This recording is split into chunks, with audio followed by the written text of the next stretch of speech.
శరీర క్రియలు, ఈ భేదాలన్నీ చంపుకునేగా క్రీస్తులోకి వచ్చింది.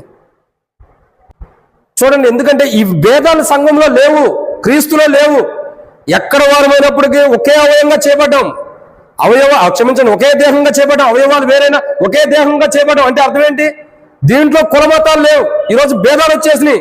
మరలా చెబుతున్నా, సేవకుడి విషయంలో మా సంఘానికి కొత్త సేవకుడు వస్తుంది, మా కులమా కాదా ఖచ్చితంగా అడుగుతున్నారు. ఇవన్నీ పెళ్లి చేసుకునేటప్పుడు అమ్మాయి మా కులమా కాదా, అబ్బాయి మా కులమా కాదా, ఇవి భేదాలు. సంఘంలో ధనం ఉన్నవాడికి ఒక స్థానం, ధనం లేని వాడికి మరొక స్థానం. ఇవన్నీ భేదాలు. క్రీస్తులో భేదము లేదు, క్రీస్తులో ఒకటే ఉంది, భేదం అన్నది లేదు. ఆల్ ఆర్ ఈక్వల్, అందరూ సమానులే. ఈ భేదాలే ఈరోజు మందిరాల్లోకి వచ్చి రెండు భాగాలుగా మందిరం చేర్చబడి క్రీస్తు దేవుని నామానికి అవమానకరంగా చేపడుతూ వచ్చింది. ఇది శరీర క్రియలు. ఈ భేదము లేకుండా పరిశుద్ధాత్ముడు ఏం చేస్తున్నాడు? ఎప్పటికప్పుడు మనలో వస్తున్న భేదాలన్నిటిని చంపే